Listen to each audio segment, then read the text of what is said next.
Bonsoir chers téléspectateurs, vous êtes sur la chaîne Christian Unity Ministry TV et actuellement nous sommes en train d'aller à la rencontre du jeune Miguel âgé de 11 ans qui pratiquait de la sorcellerie depuis sa naissance, mais par la grâce de Dieu qui a été délivré à Christian Unity Ministry. Nous sommes à l'entrée de leur maison où nous allons rencontrer la famille, leur poser différentes questions et voir le jeune Miguel qui va nous expliquer comment est-ce que son initiation et ses pratiques se faisaient à aussi jeune âge et comment est-ce qu'il a rencontré le Seigneur Jésus-Christ qui a eu à le délivrer. Suivez-nous pour ce reportage. Merci. Là, comme dit, nous sommes à l'entrée de la maison de la famille du jeune Miguel qui a eu à pratiquer de la sorcellerie depuis sa naissance. Et aujourd'hui, il a 11 ans. Nous allons entrer, rencontrer la famille et voir les différentes réactions de ceux qui restaient avec lui et également voir le jeune Miguel parce que c'est ce pourquoi nous sommes ici. N'oubliez pas, nous sommes sur Christian Unity Ministry TV et nous allons rencontrer cette jeune famille qui va nous partager son expérience qu'il a eue avec le jeune Miguel. Veuillez nous suivre.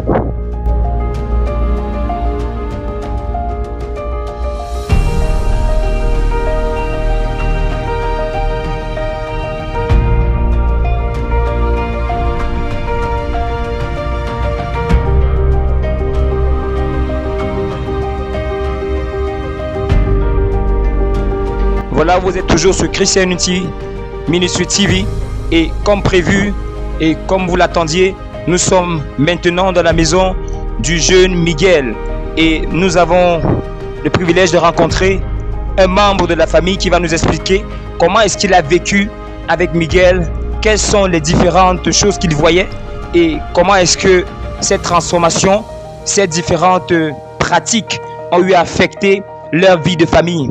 Donc voilà, nous allons poser quelques questions à ce membre de la famille qui va nous expliquer qui il est pratiquement et nous montrer et nous dévoiler certaines choses qu'il a vues en lui. Oui, bonsoir monsieur. Nous aimons connaître votre nom. Qui êtes-vous pour le jeune Miguel qui est aujourd'hui accusé de sorcellerie? Je m'appelle déjà Akoa Jean-Marc, oncle du petit Miguel en fait. Je suis sportif. Actuellement, je me lance dans la carrière d'entraîneur.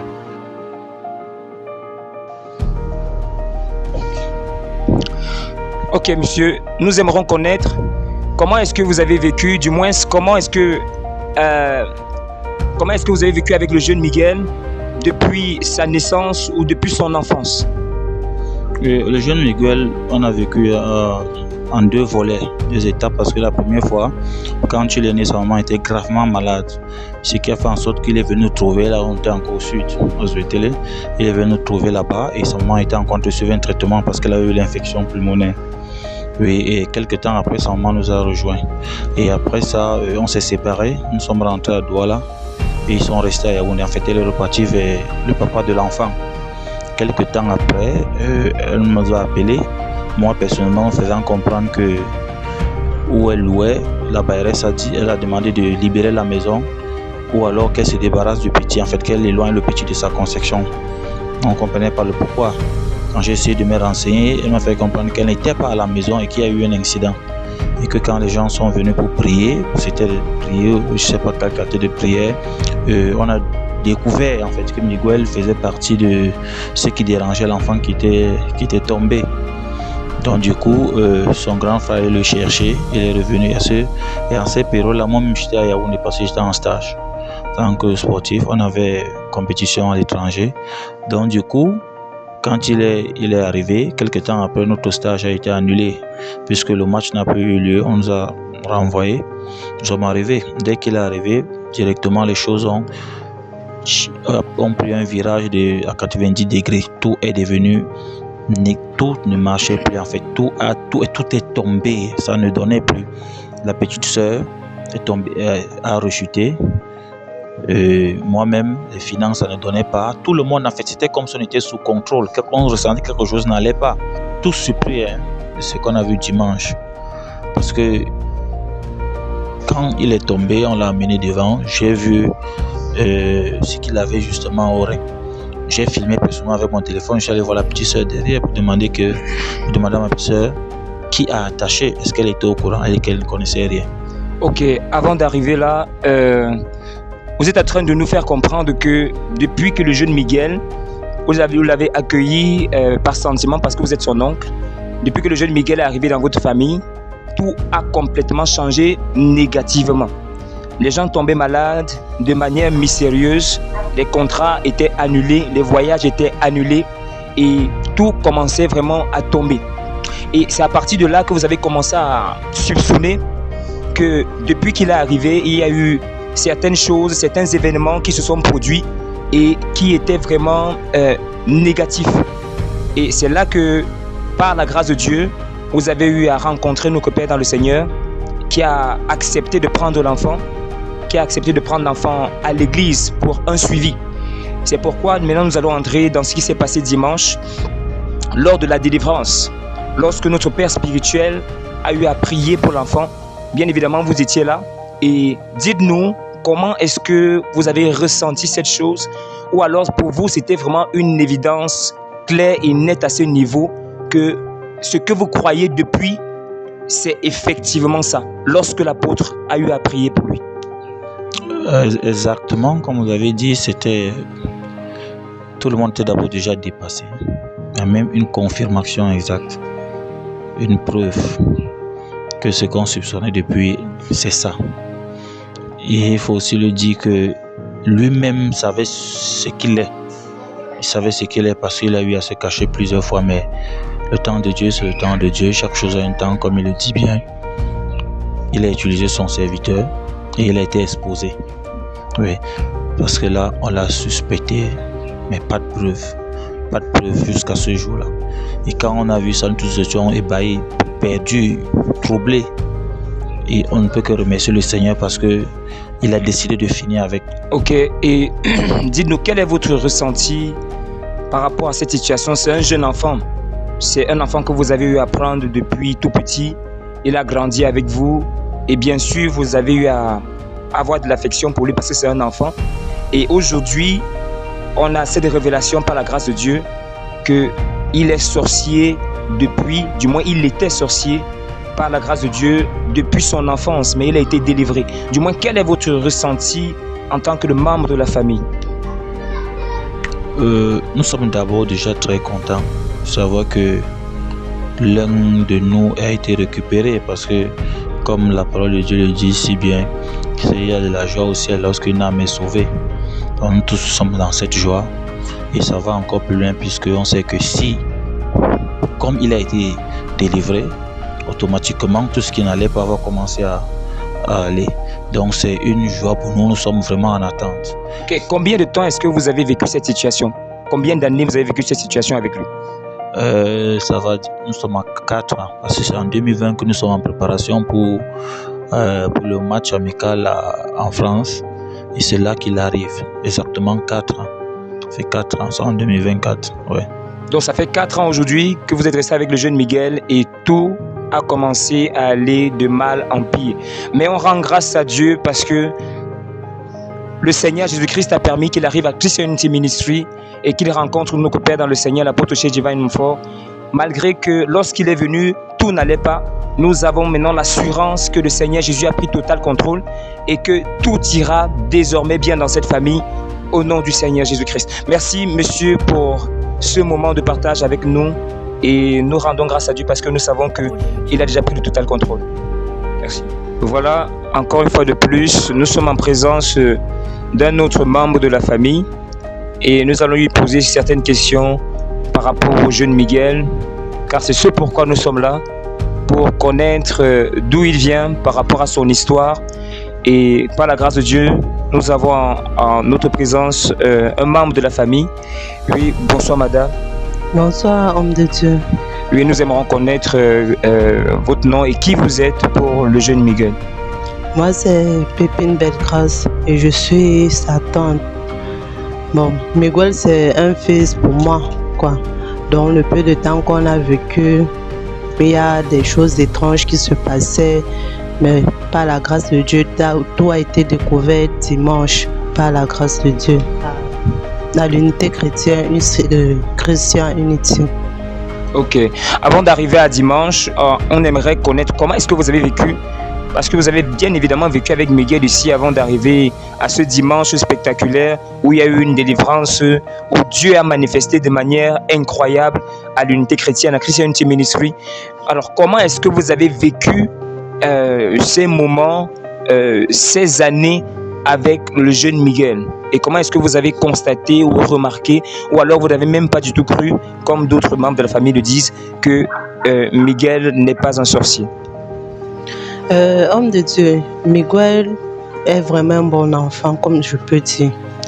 Mais il y a les choses étranges qui se passaient qu'on ne croyait pas. Qu'on ne croyait pas, surtout les choses de la sorcellerie.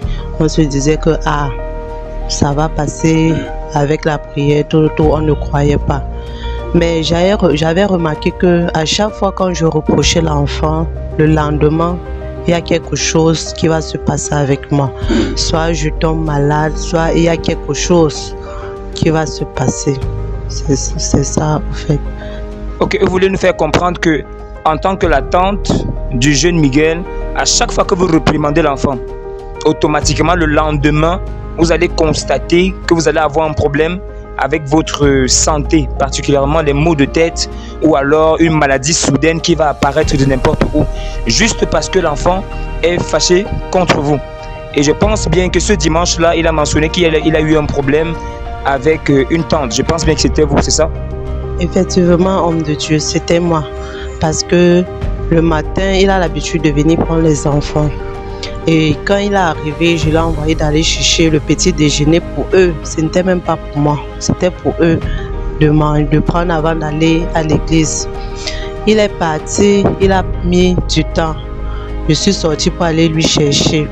Il était lui en route, il marchait comme si de rien n'était.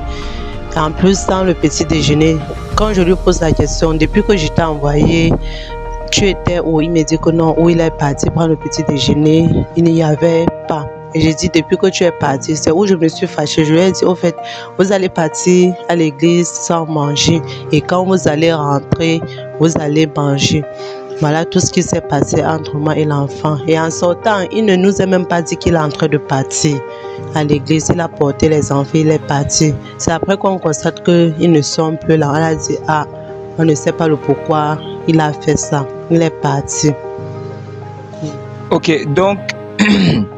Vous nous faites comprendre que Miguel est cet enfant-là de nature calme, qui ne dérange pas. Mais malgré tout, vous n'avez absolument rien suspecté jusqu'à ce dimanche où vous avez vu, parce que vous n'étiez pas présente, vu votre condition d'une jeune femme qui vient d'accoucher. C'est quand je vois la vidéo, j'étais vraiment choquée. Vu qu'il disait que il était fâché avec sa tante et sa tante là était moi.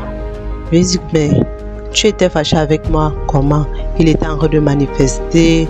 Il disait, en s'habillant, il a invoqué son grand maître. Son grand maître est venu lui donner ce qui est apparu sur ses reins. Donc ça veut dire que c'est en s'habillant qu'il a invoqué son grand maître. Vu que c'est dans mes toilettes qu'il s'est habillé, il a invoqué le grand maître parce qu'il voulait me tuer. Une chose, et à chaque fois quand il se manifeste, c'est toujours le nom de mon mari qui sort en premier, soit c'est moi, soit c'est mon mari.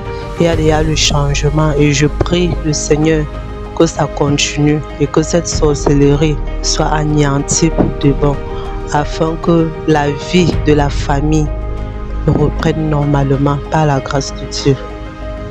Amen. Donc voilà, par privilège, nous avons eu la rencontre du deuxième membre de la famille. Et maintenant, nous allons partir à la rencontre du jeune Miguel qui va nous expliquer son vécu, qui va nous expliquer comment son initiation a été effectuée et comment il pratiquait toutes ces choses où la sorcellerie en lui manifestait, tous ses voyages astro et tout ce qu'il faisait dans le noir jusqu'à ce que le Seigneur Jésus apporte la lumière et démystifie toutes choses. Voilà, restez sur Christian Unity Ministry TV. On est ensemble, on continue.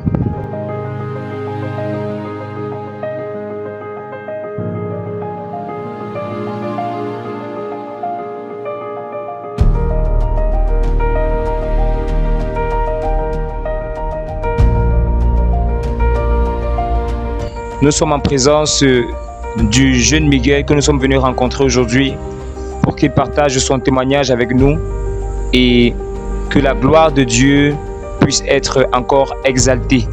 Donc, voilà, Miguel, est-ce que tu peux te présenter aux téléspectateurs, au peuple de Dieu en ce soir? Bonsoir, Miguel. Bonsoir. Alors, dis-nous qui tu es, présente-toi au peuple de Dieu et par la suite, on va continuer. Mon nom c'est Miguel. J'ai 11 ans. J'ai été sorcier depuis l'enfance. Je vais vous partager mon témoignage. Ok, Miguel. Nous aimerons connaître. Aujourd'hui, vous avez 11 ans. Et c'est depuis l'enfance, tel que vous venez de le dire, que vous pratiquez de la sorcellerie. Alors, nous aimerons connaître. À cet âge déjà, c'est pas facile de comprendre d'abord ce que c'est que la sorcellerie. Et comment est-ce que l'initiation au jeune âge, comment est-ce que ça s'est produit? Qui vous a introduit dans ça? Comment est-ce que cette chose s'est passée pour que tu deviennes un ex-sorcier aujourd'hui? Ça s'est passé il y a longtemps, depuis que je suis tout petit. J'ai été introduit étant petit une puissance d'un sorcier. Ils m'ont donné un remède qui détruit ma famille. Et depuis mon enfance, depuis que m'a séparé, moi et ma mère, depuis longtemps on ne s'est plus vu. On m'a choisi le remède qui avait le ventre de ma mère. Et maintenant, je voudrais vous dire que j'ai tué plusieurs personnes étant petit. Ok, Miguel, nous aimons connaître. Vous dites que vous n'êtes pas resté avec votre mère. Alors, avec qui vous êtes resté? Quand vous dites une sorcière et toutes ces choses-là, quelqu'un vous a introduit, dites-nous plus ouvertement. Alors, dis-nous, sois ouvert. Vu que tu es déjà délivré par la grâce de Dieu, le Seigneur Jésus-Christ est ton sauveur personnel aujourd'hui. Tu n'as plus peur du diable. Maintenant, tu es capable de le dévoiler. Alors, dis-nous ouvertement, comment est-ce que, qui déjà avec qui tu restais et comment ça s'est passé pour que tu puisses arriver à contacter la sorcellerie et tous les éléments qui vont avec. Pour vous dire, je restais avec ma soeur qui s'appelait Sœur Alex. Quand il restait avec ma soeur Alex et Paola, la sorcellerie a été introduite dans mon village. La seule qui m'a introduit cette sorcellerie, c'est Adam Amouani. C'était ma grand-mère de longtemps. Elle est décédée. C'est elle qui m'a introduit cette sorcellerie. J'ai été délivré par la grâce de Dieu. Ok, vous mentionnez que vous tuez, du moins vous avez eu à tuer des gens jusqu'à ce que vous soyez délivrés. Mais comment est-ce que vous tuez ces personnes-là?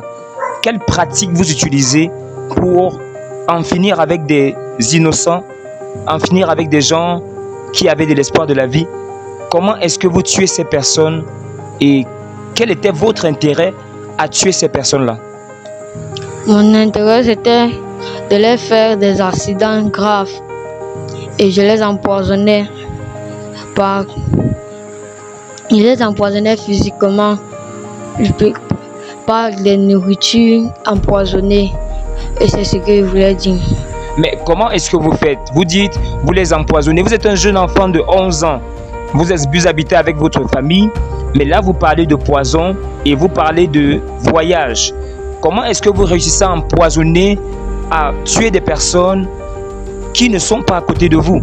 À empoisonner des nourritures que peut-être vous ne voyez pas ou qui ne sont pas proches de vous. Comment est-ce que vous réussissez à empoisonner des personnes, à tuer des personnes, à faire en sorte qu'ils aient des accidents? Pourtant, vous restez avec votre famille. Il n'a jamais été mentionné par votre famille que vous êtes quelqu'un qui dort dehors ou qui voyage ou qui passe le temps à voyager ou qui passe le temps dehors. Mais comment est-ce que vous faites pour réussir à tuer toutes ces personnes-là sans vous déplacer? J'ai réussi à tuer cette personne sans me déplacer car quand je reste tranquille, mon esprit n'est pas en moi. Ça part pour tuer des personnes et c'est moi qui l'envoie.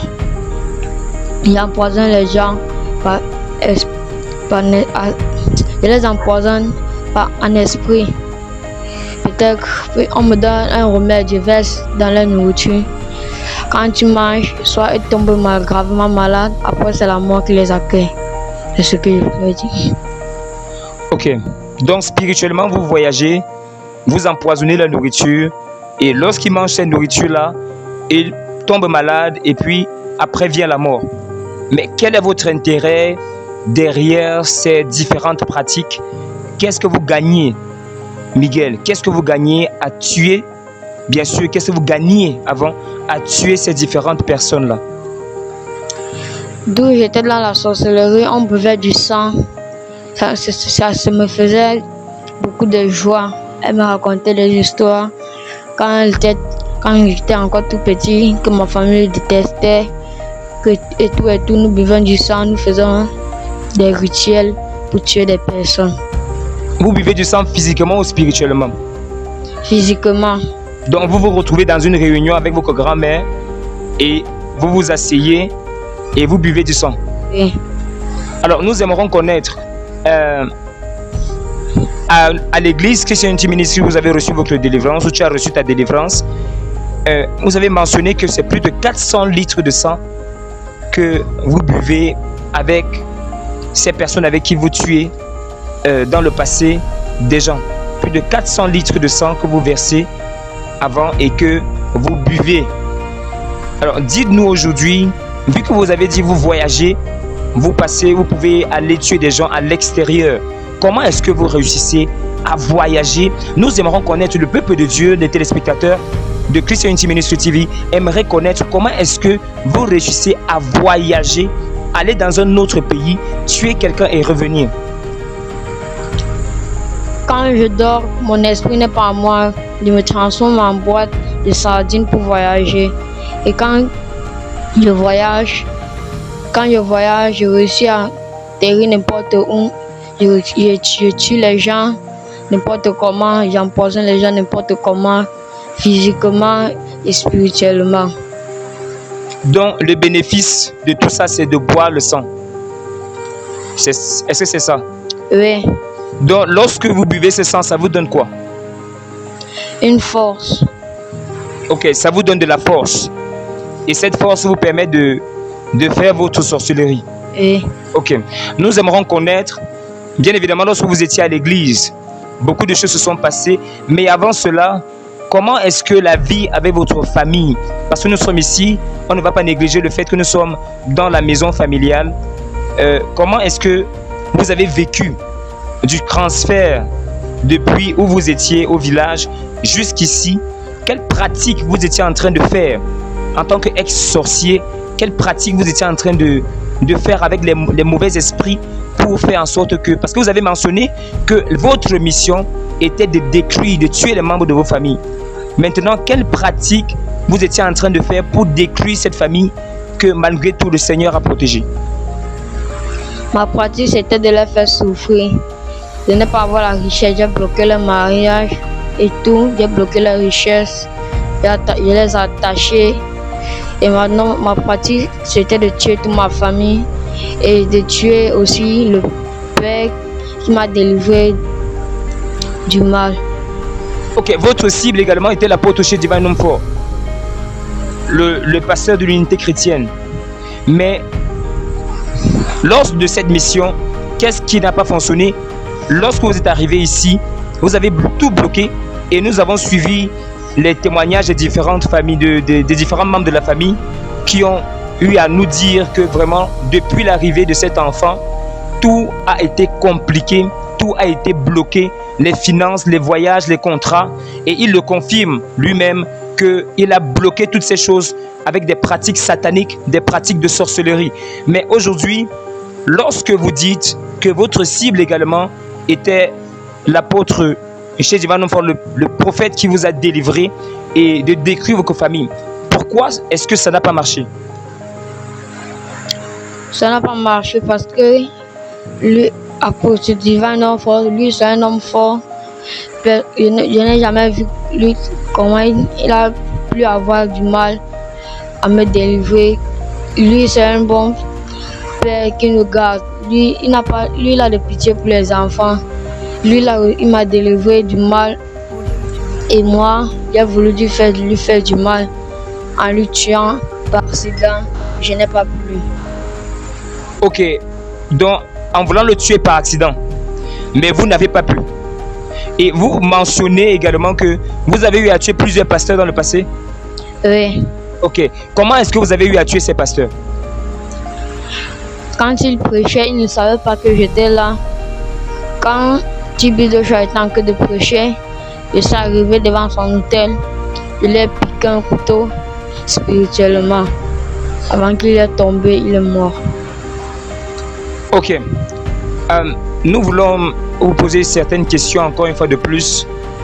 À savoir, malgré tous ces voyages, malgré toutes ces choses, il y a eu un moment fatidique où vous êtes entré dans la chambre de votre belle-sœur, aller faire des pratiques le dimanche qui est passé.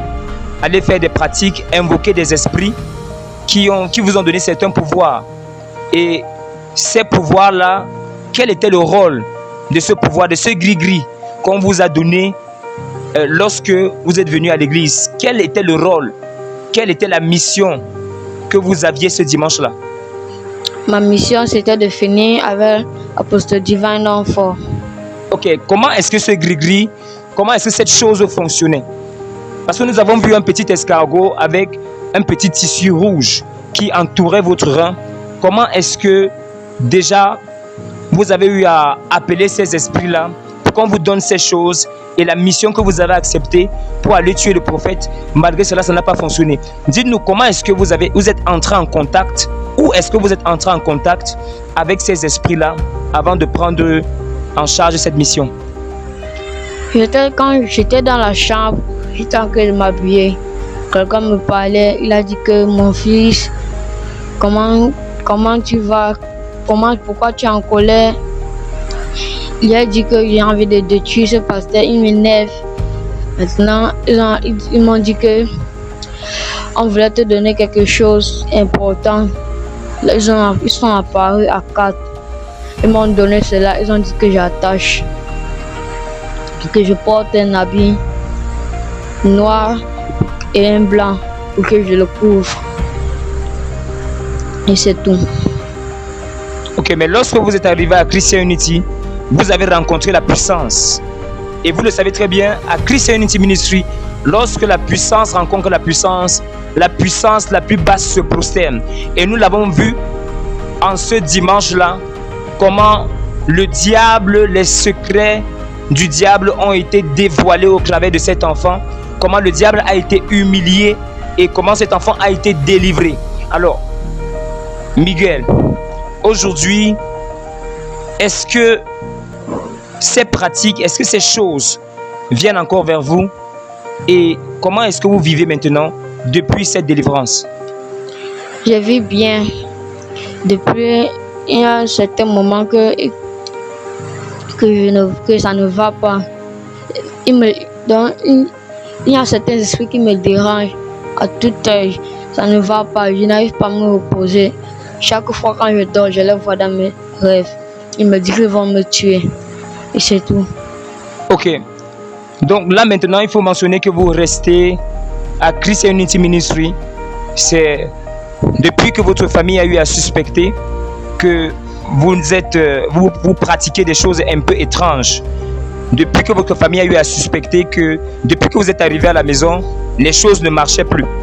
Et par la grâce de Dieu, notre Père dans le Seigneur a eu à vous accueillir à Christian Unity Ministry où tu résides maintenant, où vous résidez maintenant. Et il prie pour vous presque chaque jour. Après ce dimanche-là, comment est-ce que vous voyez le prophète maintenant? Ce prophète, je l'aime de tout mon cœur. Il m'a aidé, il a aidé ma famille. Je lui remercie beaucoup pour tout ce qu'il a fait. Et je vais lui demander pardon pour tout ce qu'il a fait pour moi. Ok, nous assistons, comme notre Père lui a le dit, Une vraie délivrance sans repentance vient du diable. Mais là, cet enfant s'est repenti de tout ce qu'il a eu à faire. Alors ceci vient bien évidemment du Seigneur Jésus-Christ. Nous rendons grâce à Dieu pour ce moment de partage et ce moment où le jeune Miguel nous a démystifié, nous a parlé, nous a montré comment est-ce que les sorciers opèrent. Il nous a montré, il nous a fait comprendre comment est-ce que les voyages astraux s'opèrent, comment est-ce que les gens tuent, comment est-ce que les sorciers pratiquent leurs mauvaises pratiques, leur sorcellerie pour en finir même avec les pasteurs. Donc c'est pour vous faire comprendre que seule la grâce de Dieu, la miséricorde de Dieu nous tient. Alors, Miguel, aujourd'hui vous avez 11 ans, vous avez vécu bien des choses avec des pratiques de sorcellerie, vous avez bu du sang, vous avez bloqué beaucoup de choses, vous avez fait des voyages astraux, vous avez fait beaucoup de mal, mais le Seigneur Jésus-Christ vous a restauré.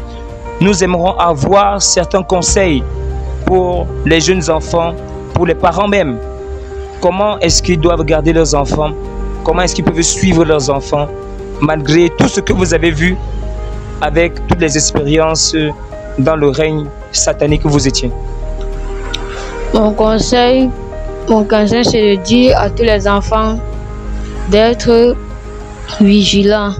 Quand on leur donne quelque chose à l'école, qu'ils ne prennent pas. Parce que maintenant, le Cameroun est devenu mauvais. Et les mères qui leur disent qu'ils ne comprennent pas ce qu'on leur dit et tout. Maintenant, je voudrais leur dire qu'ils font attention. Peut-être qu'on les appelle, qu'ils viennent prendre un bonbon, qu'ils ne partent pas parce que le monde est devenu dangereux. On tue les enfants n'importe comment et n'importe où. Ok. Voici donc le jeune Miguel qu'on est venu rencontrer ici dans sa famille. Et comme il l'a mentionné, il a eu à tuer plus de 100 personnes. Mais par la grâce de Dieu, Dieu l'a délivré. Nous rendons grâce au Seigneur Jésus-Christ qui est passé par l'apôtre chez Divine Homme Fort, qui a eu à le délivrer. Et aujourd'hui, il est repenti. Aujourd'hui, il loue le Seigneur Jésus. Aujourd'hui, il rend grâce à Dieu pour sa famille, pour la délivrance de sa famille. Il rend grâce à Dieu pour le prophète qu'il lui a donné. Et nous remercions Miguel également pour ce moment de partage. Et nous rendons grâce à Dieu parce que le Seigneur a été glorifié et le diable a été humilié.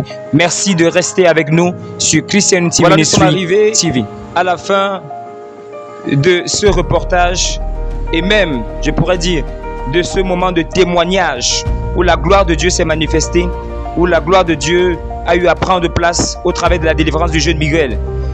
La seule chose que j'aimerais ajouter, c'est que Dieu soit glorifié et que le nom du Seigneur Jésus-Christ soit toujours exalté. Nous vous invitons à nous suivre sur nos différentes plateformes, sur Facebook, Apostoche Divine Homme Fort Online, sur YouTube, Christian Unity Ministry, sur TikTok, l'ambassadeur de l'unité, et également nous sommes sur Instagram, ambassadeur de l'unité. Restez connectés avec nous pour plus et encore. Merci.